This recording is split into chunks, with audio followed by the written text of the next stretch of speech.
All right, here we're back on part 4 of section 9.2. So maybe before you go pause, see if you can solve this one. It's just like the one in part 3 as far as its fractions. See if you can solve it, and then once you get it done, then go ahead and play and see if it matches what I do here. All right, so let's go ahead and see what I do. Well, I'm going to first see we have all these fractions, so I'm going to get rid of fractions. So I'm going to multiply everything times the LCD in each of the rows. So here I have a 3, an 8, a 6, and a 3. And 3 times 8 is 24. I can get to 24 from that. So I'm going to multiply this one by 24. That one's just 3 and 8, so that's just 24 is all I can do there. And that looks like a 24 as well because 3, 8, and 6. So we're multiplying everything by 24.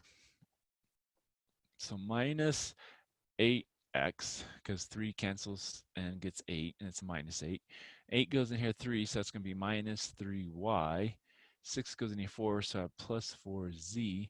And that equals, now 3 goes in there 8, so that's going to be a minus. And so it's 8 times 4, so that's a 32. Excuse me. Now, once again, 24. So 3 goes in here 8, so 8 times 2 is 16, so that's a minus 16x. 8 goes in here 3 times 7, that's minus 21y. 3 goes in here 8 times 1 is 8z. And 3 goes in here 8 times 23, I don't know, 23 times 8, that's 24. That's 16, 17, 18, so 184, and it's negative. And so 3 goes in here 8 times that's going to be negative 8x. 8 goes in here 3 times 5 is negative 15y. 6 goes in there 4 times 5 is 20z. And that equals, and that's just going to be 0. Okay. So now what do I want to do? Well, I see there's factors here that I could work with. There's factors here that I could work with. And while there's factors here I could work with, I think one of these two is going to be better. And if I do it, if I multiply this one times a negative 2 and then add it to number 2, I can eliminate x. And if I multiply this one also by a negative 2 and add it to number 2, I can eliminate the x. So that's what I think I'm going to do. So I'm going to take negative 2 times that first row. So negative 2 times negative 8 is 16x. Negative 2 times negative 3 is plus 6y. Negative 2 times 4 is going to be negative 8z. And that equals going to be a positive, and that's going to be 64. Then I have a minus 16x minus 21y plus 8z equals negative 184.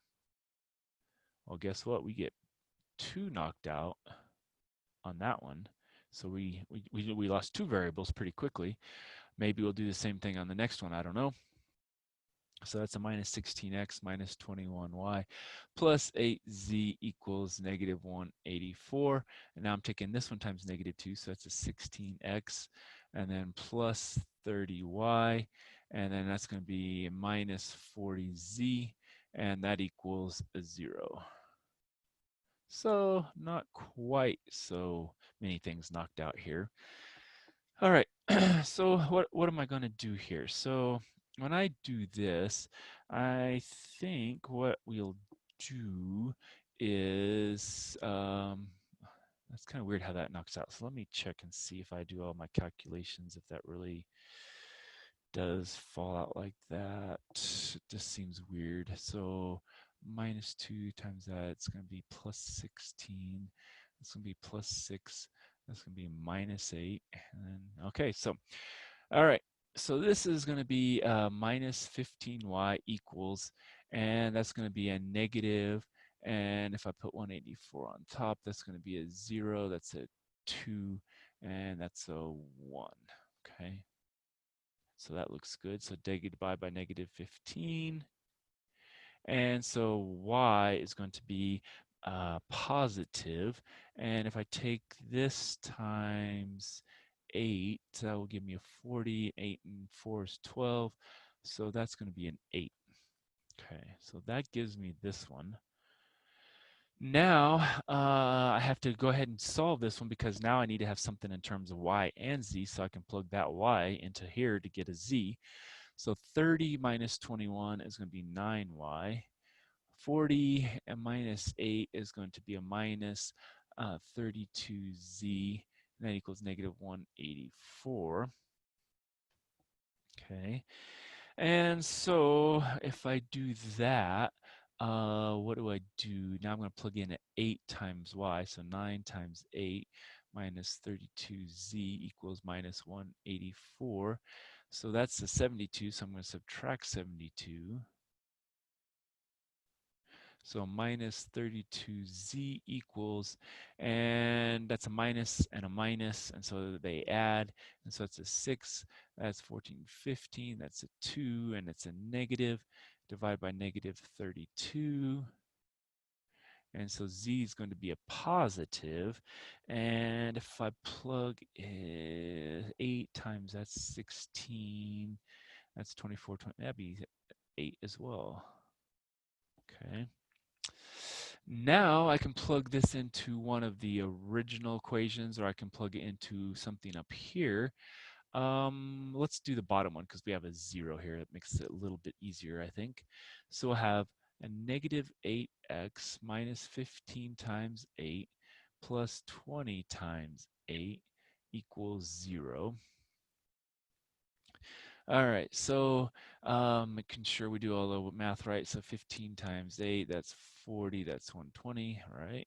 So minus 8x minus 120, and then plus 160 equals 0. So that's going to be 40. So I'm going to subtract 40 from both sides. So minus 8x equals a minus 40. So x equals 5.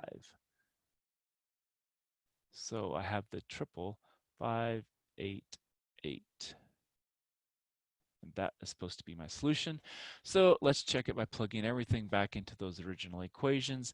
And again, I'm pretty sure we have the right answer, but we'll go ahead and check it anyway. And we're checking the, what was it, 5, 8, 8. And so we have a negative 1/3 times 5. And then we have minus 1/8 times 8. We have plus 1/6 times 8. And that's supposed to be negative 4/3. Well, here that's going to be a negative 5/3. And then when we cancel that, it's minus 1. And if we reduce that, 2 goes in here, 3, 2 goes in here, 4. So it's going to be plus 4/3. And that's supposed to be minus 4/3. All right, so this is, if we multiply by 3/3, that's going to be 8 minus 8/3 plus 4/3, so that's going to be a minus 4/3 equals minus 4/3. So that works there. Our next one was a minus 2/3 times 5 minus 7/8 times 8, and then plus 1/3 times 8, and that's supposed to be a negative 23/3. So here we're going to have a negative 10/3, and then minus 7, and then plus 8/3 equals negative 23/3. Well, here we have to get a common denominator. So we have a minus 21, minus 31, and then plus 8. And that's going to give me a minus 23/3. So that one does work as well. And so our last one was a minus 1/3 times 5, minus 5/8 times 8, and then plus 5/6 times 8, and that's supposed to be equal to 0. All right, well, those are going to give us minus 5/3, and then minus, and that's just going to be a 5, and then this is going to be a 3, this is going to be a 4, so it's going to be a 20/3. Well, if I multiply that by 3/3 to get the common denominator, I get minus 15 minus 20/3 plus 20/3 equals 0, so 0 equals 0. So my solution really is 5, 8, 8. Okay. All right, so now we've got decimals. And so again, just like fractions, we want to get rid of as many decimals as possible. And so I'm just going to move decimals. And to do that, I multiply by factors of 10. And so if there's only one decimal place, I multiply by 10. If there's two, I multiply by 100. And so I look on each row. Well, there's 1, 1, 1, and 2. So here I'd have to multiply by 100. Here there's 1, 1, 1, 2. So I multiply that by 100. And 1, 1, 1, 2, and I multiply that one by 100. Okay. Now I could go ahead and just work with it as it is, and that wouldn't be a problem either. But a lot of students don't really like to work with decimals, and so that's why we're going to go ahead and work with it. Now, once we see how big of numbers we have, we might change our mind, because if we look here, we have a nice 1 here, and we can multiply this row by factors to add to that and factors to add to that to get rid of the y's, and then x's and stuff will kind of follow through as well. So we'll see if these big numbers are going to work, because look, if we multiply that by 100, we get 50, and we'll get 50, and we'll get 30, and then we'll get 13. So I'm seeing that those are going to be really, really big numbers to work with, because that's going to be 40, 10, 30, 11, 20, 80, 90, 32. I'm starting to think that's probably not the way I want to go. So sometimes you might start say, yeah, that's what I want to do, get rid of all the decimals. And then you go, maybe I don't want to work with such big numbers. And so, you can start multiple times and go at it different ways. So like I said, I saw that there was a 1 here. And what I think I'm going to do is I'm going to multiply this by a negative, and I'm going to multiply it by -5 and add that to number 1. And I'm going to multiply it by a -8 and add that to number 3. Because if I multiply that by a -8 plus that, we're going to cancel. And so I think that's what I'm going to try. Now we're working with decimals now, so we have to really make sure we line everything up. So I have 0.5x minus 0.5y minus 0.3z equals 0.13. Now I'm multiplying by -5, so all the signs are going to be opposite. So 5 times 0.4, that's going to be a 2.0 x. Now, if you need to, you can always take, 0.4 times your 5, and that's 20. And so move decimal 1, we get 2.0. Now 5 times that is going to be plus 0.5y, and 5 times that is going to be plus, and that's going to be 1.5z, and 5 times that is going to be equal to a negative 0.55. And so that will be the first two. Now what we'll do is we'll take a 5 times, or sorry, an 8 times this. And so a -8 times that's going to be a -3.2x. And then we're going to have plus 0.8y. And then this is going to be plus 2.4z. And that's going to equal a -0.88. And then the bottom one we keep the same, 0.2x minus 0.8y minus 0.9z equals -0.32. Okay. All right, so we are going to cancel that, and we're going to cancel that. So now we have to add and make sure we do our decimals correctly. So -2 plus a half, so that's going to be minus 1.5x. 1.5 minus 0.3 is going to be plus 1.2z. And now we have 0.55 minus 0.13. And so that's going to be a 2, that's going to be a 4, and it's going to be a negative, so negative 0.42. So that's going to be our first one.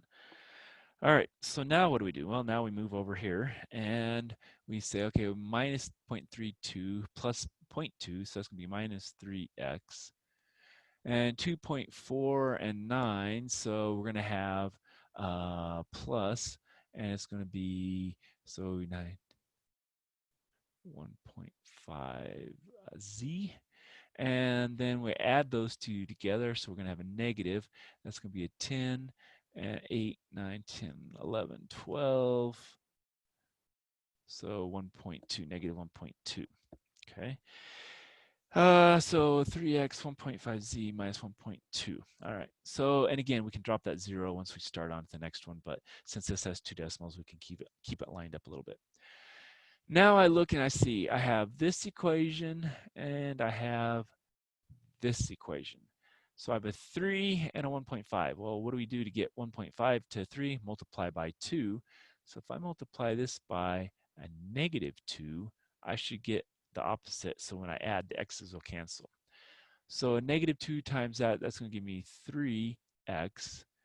2 times that's going to be a negative 2.4z.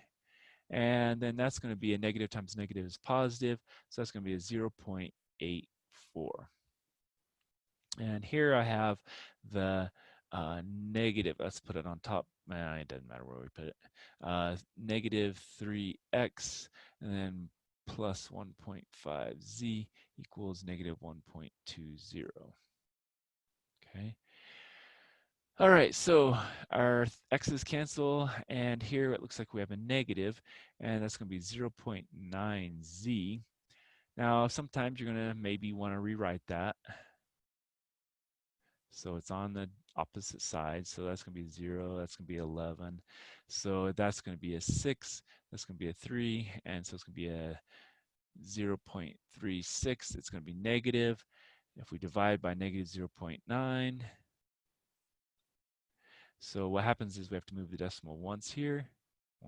So when we take 9 into 3.6, we get 0.4. And so we could keep it as a decimal, I guess. And so z then is equal to 0.4. Okay. Now, if we did it as fractions, sometimes it's nice they'll want to ask you for fractions. So 4.4 is 4/10 or 2/5. So it's either 0.4 or 2/5. And again, it all depends on how they decide to tell you to type in an answer into the thing. All right, so one of those two is going to be the solution. So now what we can do is we can go back in and plug it in and solve for, in this case, let's solve for x. So we have a minus 3x plus 1.5 and then times 0.4, and that equals a negative 1.2. Well, now if we put our 1.5 times 0.4, that's 16. That's a 5. Move decimal 2, that's 0.56. So negative 3x and then plus 0.56 equals negative 1.2. Subtract 0.56. So negative 3x equals negative 1.76. And so now we divide by a negative 3.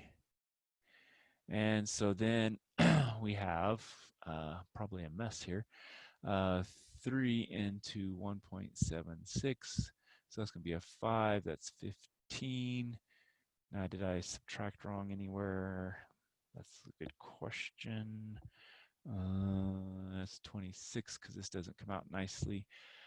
So that's 8, that's 24, that's 205.585. Okay, so that seems wrong. So something I've done wrong somewhere. 1.5 times, that's what I did wrong. It's 1.5, not 1.4. And that would be 20. And that would be a 6. All right, so let's erase some stuff here. It's always good to catch your mistakes before you get too far. And that was, all right. So 0.6, and that's 0.6, and that's 0.6. So negative 3x equals, now it's a negative 1 point, and that's an 8. Now divide by negative 3. So then we have x equals, and now if we take 3 into 1.8, that's 0 point, and that's going to be a 6, and that's 18, that's 0. So that's 6/10, or if we reduce that, that's going to be 3/5. Okay, so 0.6 or 3/5. Again, all depends on if they want you to do it in fractions or decimals. Now we have one last one, and that's x, and so we want the y, so let's probably plug it into this one here, I would assume. So now let's go to the next page, and then we'll be at the end of part 4. And so 0.4 times, and now I forgot to write everything down, x is 0.6, and then minus 0.1 times y, and then minus 0.3 times z, which was the 0.4, if I remember right. That's supposed to be 0.11. Okay, so 0.4 times 0.6, that's 24, so that's going to be 0.24. Then minus 0.1y, and then we have 0.3 times 0.4, that's 12, so that's 0.12, so that's a minus 0.12, that equals 0.11. So that minus that's going to be 0.12, so we're going to subtract off 0.12. And so when we do that, we get 0.1y, it's negative, is equal to negative 0. That's going to be 0.1 divided by 0.01, oh, not 2 there. 0.1, it's negative, and so y is equal to, now if we move the decimal once here and once here, then we end up with just the basically a 0.1 is going to be our solution, or 1/10. Okay. All right, so because I've ran out of space with all this, I don't have another page for blanks for checks. We're going to assume we have all the correct answers: 2/5, 3/5, and 1/10. And I'll leave the check to you to see if you do work on that one and get the correct final 3. But I'm pretty sure those are going to be the correct answers. So that's end of part 4, and I'll come back with part 5.